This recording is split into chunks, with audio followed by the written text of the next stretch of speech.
আসসালামু আলাইকুম সবাইকে। অবাধ্য প্রণয় গল্পের 2 নাম্বার পার্ট। তো যারা এখনো প্রথম পার্ট দেখেননি তারা দেখে আসতে পারেন। তো বেশি কথা না বলে চলুন গল্প শুরু করা যাক। ভোরে হঠাৎই ঘুম ভেঙে যায় রাইসার। জানলার ফাঁক গলে ঢুকে পড়া ফিকে আলোটা চোখে লাগে প্রথমে। ঘরটা তখনও আধো অন্ধকার, তবে রাতের গাঢ় ভাবটা আর নেই। দেয়ালে ঝুলানো ঘড়ির টিকটিক শব্দটা এই নীরব ভোরে অদ্ভুতভাবে অস্পষ্ট শোনা যায়। দূরে কোথাও আজানের শেষ ধ্বনি মিলিয়ে যাচ্ছে বাতাসে, তার সাথে মিশে আছে ভোরের ঠান্ডা হওয়ার মৃদু স্পর্শ। খাটের পাশে রাখা টেবিলের উপর অগোছালো বই খাতা, আধখোলা কলমের ঢাকনা, সবকিছুতেই যেন রাতের ক্লান্তির ছাপ। পর্দাটা একটু নড়ে উঠছে, বাতাসে হালকা দুলে দুলে। বাইরে থেকে মাঝে মাঝে পাখির ডাকে ভোরের উপস্থিতি টের পাওয়া যায়। ঘরের কোণে রাখা আলমারিটা ছায়ার ভেতর দাঁড়িয়ে আছে নিশ্চুপ, তার উপর রাখা ছোট আয়নায় আবছা প্রতিচ্ছবি ধরা পড়ে। রাইসা কিছুক্ষণ চুপচাপ শুয়ে থাকে, বুকের ভেতর একটা অজানা অস্থিরতা, আবার সেই সাথে ভোরের শান্ত পরিবেশে এক ধরনের নীরব প্রশান্তিও। চারপাশে এই নিস্তব্ধ ঘর, ধীরে ধীরে জেগে ওঠা ভোর, সব মিলিয়ে তার মনে হয় দিনের শুরু। রাইসা ওয়াশরুম থেকে ফ্রেশ হয়ে অজু করে আসলো। রুমের এক কোণে বিছানা ছিল, সেটা ফ্লোরে পাতিয়ে নামাজ পড়ে নিল। কারো প্রতি তার কোনো অভিযোগ নেই, থাকবেই বা কি করে। বেঁচে আছে, এর চেয়ে বড় বিষয় কোনো এতিমের থাকতে পারে? অন্ধকার কাটিয়ে ফর্সা হতেই রাইসা ঘর থেকে বের হয়ে গেল। যদি নিচে থাকে, প্রয়োজন হয় কিছু করতে হয়। সিঁড়ি বেয়ে পিঁপড়ের মতো পিলপিলিয়ে হেঁটে চলল। মাহারিমা নাওয়ান সবে হাঁড়িতে চাল ধুয়ে চুলায় বসিয়ে গ্যাস অন করেছে। রান্নাঘর থেকে সিঁড়ির দিকে নজর এলো একটি মেয়ে, যার চলন ধরন বলে দেয় এত নরম মেয়ে। সফেদ নীল একটা থ্রি পিস যেন পড়েছে, কারুকাজ খুব কম হলেও শরীরে ফুটে উঠেছে 100-তে 100। এমন মেয়ের রূপ দেখে মেহেরিমা নওয়ান কিছুক্ষণ কল্পনার জগতে বস্তি বানিয়েছেন।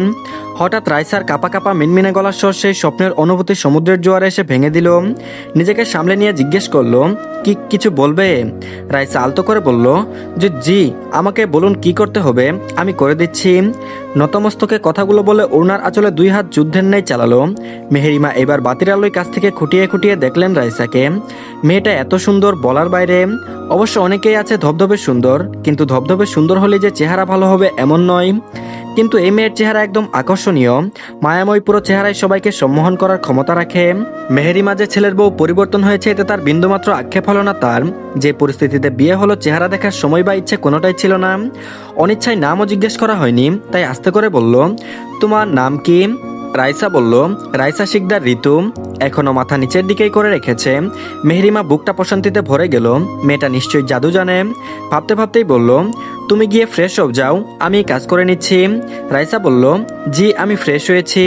মেহেরিমা নওয়ান বলল, তাহলে শাড়ি পরনি কেন? প্রশ্নে থতমত খেয়ে বুকা বুকা চোখে তাকিয়ে বলল, আসলে আমি শাড়ি পরতে পারি না। বলে আবারও মাথা নোয়ালো।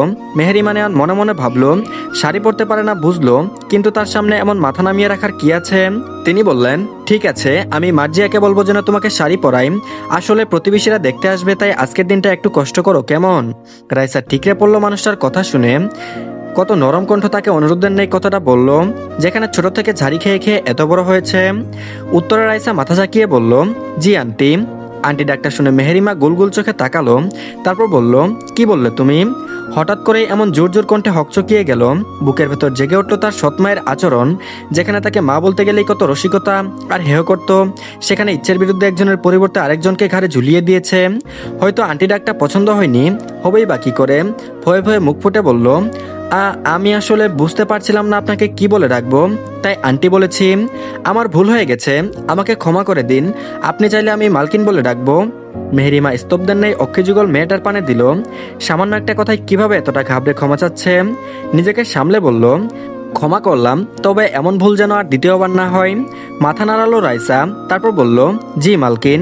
মুহূর্তে আবারও ঝরঝরে কণ্ঠে বলল, এই মেয়ে, আমি তোমাকে আন্টি ডেকেছে বলে ক্ষমা করেছি, মালকিন ডাকার অনুমতি দিই নাই। হয়ে যুবথুবু রাইসা মেহেরিমার জটিল কথা বোঝার সাধ্য হলো না। তারপর বলল, মার্জিয়া আমাকে আম্মু ডাকে, আজকের পর থেকে তুমিও ডাকবে। তুমি আমার বোনের মেয়ে নও যে আন্টি ডাকবে, তুমি আমার মেয়ের মতো, মনে থাকবে। বিস্ময়ে পায়ের পাতা ফেলানো দৃষ্টি তুলে তাকালো সামনের মানুষের দিকে। চোখের টলমলো পানি যেন বাঁধ ভেঙে গড়িয়ে পড়বে। বুকের ভেতর কেমন অদ্ভুত ভালো লাগা কাজ করলো।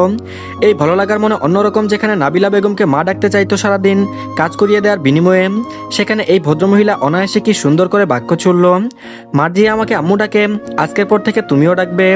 তুমি আমার বোনের মেয়ে নয় যে আন্টি ডাকবে, তুমি আমার মেয়ের মতো, মনে থাকবে। রাইসা কথা বলার শক্তিটুকু পেল না আনন্দে, উৎফুল্ল হয়ে বলল, সত্যি আপনাকে আম্মু বলে ডাকতে পারবো? মেহেরিমা অবাক নয়নে দেখলো রাইসাকে। সামান্য আম্মু বলার অনুমতি দিলে কেউ এতটা উৎফুল্ল হয়? আগে কাউকে দেখেনি। আগ বাড়িয়ে আর কিছু বলতে গেল না, এখন তার রান্না করতে হবে। আত্মীয় স্বজন কাউকে দাওয়াত করেননি বলতে গেলে করতেই পারেননি। প্রথমে গিয়েছিল বেড়াতে, সেখানে প্রস্তাব রেখেছিলেন, মেয়েকেও দেখেছে। যাই হোক, পছন্দ হয়েছে বলে ছেলেকে বিয়ে দেওয়ার তাড়া দিয়ে এমন দুর্ঘটনা ঘটে গেল। তবে তিনি এখন এটাকে দুর্ঘটনা বলে মনে করেন না, এটা তার নসিব এবং উত্তম নসিব। তিনি বললেন, হ্যাঁ তুমি এখন যাও, কাল থেকে না খাওয়া নিশ্চয়ই অনেক খিদে পেয়েছে। ছেলেটার চিন্তায় আছি, কোথায় গেল কি জানি, তাই তোমার খোঁজ রাখতে পারিনি। রাইসা বলল, এভাবে বলবেন না আম্মু, আমি কিছু মনে করিনি, আর আমিও আপনাকে সাহায্য করে দেই, দয়া করে না করবেন না। মেহেরিন বিপরীতে একটু হাসলেন। কোথায় তার মেয়ে নাকে সর্ষে তেল দিয়ে ঘুমোচ্ছে, আর এদিকে কালকেই বিয়ে আর আজকেই সাহায্য করার জন্য সকাল সকাল উঠে এসেছে। আর এদিকে মেহেরিমা বেগম ফোনের উপরে ফোন করছে, কিন্তু তার মহান ছেলে ফোন অফ করে রেখেছে। কাল থেকে তার কোনো খোঁজ নেই। দুশ্চিন্তায় জাহিদার ফাহিমকেও কল করেছে, কিন্তু সবার ওই একই কেস, এটাই বুঝতে পারছে না তিনজনের ফোনই একসাথে কিভাবে অফ। বলতে বলতে মাহতাব নোয়ান এসে পিছু দাঁড়ালেন, তারপর বলল, গিয়ে দেখো তোমার ভদ্রসভ্য ছেলেটার কাজ, ওদের ফোন থেকে খোঁজ পাবে বলে ওই দুটার ফোন অফ করে রেখেছে। স্বামীর কথায় মেহেরিমা কিছুটা দুশ্চিন্তার দিকে এগিয়ে গেল। প্রতিবেশীরা বউ দেখতে বাড়িতে আসবে, তখন যদি জানতে পারে ছেলে রাগ করে বউয়ের মুখখানা না দেখেই পালিয়েছে, তাহলে বিষয়টা দৃষ্টিকটু দেখায়। বাড়িতে যাই চলুক না কেন, সমাজে বা বাইরের সামনে তুলে ধরা বিষয়টা মেহেরিমার মোটেও পছন্দ নয়। এদিকে যে ছেলেকে নাগাল পাওয়া তার হাতের বাইরে। মাহফুজ নেওয়ান বললেন, চিন্তা করো না, সে কতদিন পারে থাকুক সেখানে খুশি, এমনি চলে আসবে। বাইরের হাওয়া ওর জন্য এখন উপকারী। হাফ ছেড়ে ফোন রেখে দিল ড্রেসিং টেবিলের কর্নারে। এই ছেলেটা এত জ্বলায় যে তার চিন্তায় মায়ের হাই প্রেশারের দম। আর এদিকে মার্জিয়াকে শাড়ি পরিয়ে দিতে বললে মায়ের কথায় রাইসা রুমে টুকা মারে। অমনি যে বড় বড় ঝটকা খেয়েছিল, এখন মনে হয় স্বপ্ন দেখছে। বিশ্বসুন্দরী এখন তার ভাবি, এটা ভাবতেই গর্বে বুক ফুলে উঠল। নিজেকে সুন্দরী ভাবির একমাত্র ননদিনী ভাবতে একরাশ ভালো লাগা ছড়িয়ে গেল অন্তরের গহীনে। মার্জিয়া দেখে কাচুমাচু করা রাইসা যেন দম বেরিয়ে গিয়েছিল। এসে থেকে একটু একটু করে সাজিয়ে দিচ্ছে, আর রাইসার সৌন্দর্যের বর্ণনায় আকাশ পাতাল এক করে ফেলেছে। তারপর বলল, ভাবি তুমি কি কোনোভাবে আমাকে দেখে অস্বস্তি ফিল করছো? রাইসা আমতা আমতা করে বলল, আপু আমি তোমার অনেক ছোট, তুমি আমাকে নাম ধরেই ডেকো। মার্জিয়া বলল, ওহো সেটা হচ্ছে না তো। ছোট হয়েছে তো কি হয়েছে, তুমি জানো আমার ভাইয়া আমার থেকে গুনে গুনে 11 বছরের বড়। ভাইয়ার বউকে অবশ্যই সম্মান দিতে হয়, আর আমিও তাই দিব। সম্ভবত আমাদের বয়স তেমন দীর্ঘ নয়, 2-3 বছর ছোট বড়, আর এটা স্বাভাবিক, বুঝেছ? মার্জিয়ার সব কথার মাঝে একটা কথাই কানে বাজলো, তুমি জানো আমার ভাইয়া আমার থেকে গুনে গুনে 11 বছরের বড়। রাইসা স্তব্ধ বিমূর, তাহলে রাইসার চেয়ে 13 বছরের বড়, তাহলে তো 29 চলে। এই সময় মানুষ কত বয়স্ক হয়ে যায়, ভাবতেই যেন কষ্টে দলা পাকছে। শুনে তার সৎমা তাকে জোর করে একটা বয়স্ক লোকের সাথে বিয়ে দিয়ে দিল। হঠাৎ করে মেহেরিমা নয়নের ব্যবহার মনে হতেই সব খারাপ লাগা শেষ হয়ে গেল। এই তো মার্জিয়া আরো বড় হয়ে ভাবি ভাবি মুখে ক্ষয় ফুটছে। সামান্য বড় বয়সে বড় বলে চিন্তা ভাবনা পাল্টাতে পারে না। দুনিয়ার জীবন আর কয়দিন, হোক না বুড়ো স্বামী, তাতে কি? শাড়ি পরিয়ে আয়নার সামনে দাঁড় করাতেই রাইসার চোখ কপালে। কোনটায় নেমে এলো বিস্ময়কর ভাব। কিংকর্তব্য বিমূঢ় তার চাহনি। নিজেকে এমনভাবে কোনোদিন আয়নায় দেখেনি। এত বড় আয়না দেখে মনে পড়ল তার রুমে ছোট এক হাতে একটা আয়না আছে, সেখানে চোখ মুখ সম্পূর্ণটা প্রতিফলিত হয় না। সৎ মায়ের রুমে আছে, ড্রেসিং টেবিলের সেই আয়নায় মুখ দেখার সৌভাগ্য কেন? সেই রুমে প্রবেশ তার জন্য নিষিদ্ধ পল্লী। সেখানে এত বড় একটা রুম তাকে থাকার জন্য দিয়েছে। চোখ থেকে অজান্তেই দুফোঁটা অশ্রু গড়িয়ে পড়ল। হয়তো এই একবেলা ভালোবাসার ভেতরটা স্বপ্নের জায়গায় মনে হলো। বসার ঘরটা আজ একটু আলাদা রকম ব্যস্ত। পরিপাটি করে পাতা সোফাগুলোতে একে একে বসছেন প্রতিবেশী মহিলারা। কারো হাতে পানদানি, কারো মুখে চাপা কৌতূহলের হাসি। ফিসফিস করে কথা চলছে, মাঝে মাঝে হালকা হাসির শব্দে ঘরটা ভরে উঠছে। চোখগুলো বারবার দরজার দিকেই যাচ্ছে। যে মেয়েটিকে দেখতে এসেছেন সে কখন আসবে? ঘরের কোণে সাজানো ফুলদানি আর পরিষ্কার পর্দা যেন মুহূর্তে গুরুত্ব আরো বাড়িয়ে দিচ্ছে। একজন আরেকজনকে কানে কানে বলছেন, শুনেছি মেয়েটা খুব শান্ত। কেউ আর মাপঝুকের চোখে চারপাশ দেখছেন। ঘর, আসবাব, পরিবেশ, চা আসতেই কথা একটু থামে, কাপের শব্দে নীরবতা ভাঙে। এই অপেক্ষার ভেতরে জমে উঠেছে বউ দেখার সেই চেনা আবহ। একজন বলে উঠল, কি গো মেহেরিমা ভাবি, কই তোমার ছেলের বউ? আর কত অপেক্ষা করাবে? আমাদের তো বসিয়ে রেখে মাথা ধরিয়ে দিলে। এদিকে তোমার ছেলের বউয়ের মুখ দর্শন করার ভাগ্য কি আছে আমাদের? সবাই আবারও ফিসফিস করে বলছে, দেখো গিয়ে মেয়েটা হয়তো কালো, তাই চড়া মেকআপ করতে এত দেরি হচ্ছে। কথাটা ধীরে হলেও মেহেরিমার সূক্ষ্ম কানে পড়ল। মুচকি হাসলো। তার চাঁদের টুকরো বউকে কিনা মেকআপের আস্তরণ বলছে। তবুও সবার উদ্দেশ্যে বলল, আর ভাবিরা একটু অপেক্ষা করুন, এক্ষুনি আসবে। বলতে বলতে চোখ পড়লো সিঁড়িতে। ওই যে আমার ছেলের বউ এসে গেছে। মেহেরিমার কথার তাক অনুযায়ী সবাই নজর রাখলো সিঁড়ি দিয়ে আসা কপাল পর্যন্ত ঘুমটা দেওয়া লাল টুকটুকে শাড়িতে হেঁটে আসছে এক দৃষ্টিকারী পরী। সবার চোখ রসগোল্লার নেই বড় বড়, সাথে ঠোঁট খুলে হা করে আছে। মেহেরিমা হালকা কেশে সোয়াবের উদ্দেশ্যে জোর করে বলে উঠল, তোমরা এভাবে হা করে আছো কেন? মশা তো অনায়াসে মুখের ভিতর যাবে, তাহলে মিষ্টি খাবে কি করে? সবাই চমকে যে যার মতো করে নড়েচড়ে বসলো।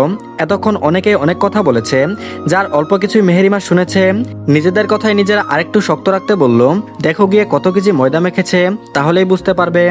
তাল মিলিয়ে আরেকজন বলল, হ্যাঁ আগে কাছে আসুক, তারপর দেখবো কোনটা সত্যি আর কোনটা মুখোশ। রিনরিনে হেঁটে ওদের সামনে গিয়ে আলতো করে সালাম দিল। কাছাকাছি দু একজন শুনলো কিনা সন্দেহ, সামনের একজন সালামের উত্তর নিয়ে বসতে বলল। রাইসার হাত ধরে সোফায় বসালো মার্জিয়া। অনেকেই মাশাল্লাহ মাশাল্লাহ বলে উঠল। তার মধ্যে কয়েকজন আছে যারা এরর কথা একে ওকে লাগায়। গানই তো আছে, এক জাতের নারী আছে শুধুই পান খায়, এই বাড়ির কথা নিয়ে ওই বাড়ি লাগায়। ঠিক সেই রকম আছে কয়েকজনের স্বভাব। একজন তো উঠে দাঁত বের করতে করতে রাইসার পাশে গিয়ে বসলো। তারপর বলল, তা তোমার নাম কি মেয়ে? রাইসা বলল, জি রাইসা। মহিলাটি বলল, বাহ ভারী মিষ্টি নাম তো, ঠিক তোমার মতোই। বলতে বলতে গালে হাত দিল। হাত এনে সামনে রাখতেই হতাশ, সামান্য ক্রিমও মুখে লাগায়নি মনে হলো। হতাশ হয়ে রেগে নিজের স্থানে গেল। ঠিক আগের নেই ফিসফিস করে জবাব দিল, মেয়ে মেকআপ তো দূরে, মুখে পাউডারও দিয়েছে কিনা সন্দেহ। সবার চোখে বিস্ময়। হাসি হাসি কয়েক কথা বলে ধরফরিয়ে বের হলো। যাবার সময় কয়েকজন মেহেরিমাকে বলল, তুই রত্ন পেয়েছিস মেহেরিমা, যত্ন করিস। উত্তরে মেহেরিমা শুধু হাসলো। ফিরে তাকালো সোফার এক কোনায় লেগে থাকা ভয় ভয় চেহারা রাইসার পানে। সেই মার্জিয়াকে বলেছিল যাতে কোনো প্রকার বাহ্যিক আস্তরণ না লাগায় মুখে। তার ছেলের বউ এমনি চাঁদ, তাতে অন্য কিছু লাগিয়ে চাঁদে দাগ না লাগাতে। আর প্রতিবেশীরা কেমন সেটা জেনেই ভেবে এই কাজ আরো বেশি করা। তো ধন্যবাদ সবাইকে। কেমন লাগলো গল্পটি? পরবর্তী পার্টও দিয়ে দেওয়া হয়েছে, সবাই দেখে নেবেন। সবাই অবশ্যই কমেন্টের মাধ্যমে জানাবেন গল্পটি কেমন লাগছে। যদি ভালো না লাগে এখনই বলে দিবেন, তাহলে আর কন্টিনিউ করব না। আর যদি ভালো লাগে তাহলে অবশ্যই কমেন্টের মাধ্যমে জানাবেন। তো ধন্যবাদ সবাইকে, অবশ্যই সাবস্ক্রাইব করে দিন আর ভিডিওতে অবশ্যই লাইক দিন। আল্লাহ হাফেজ।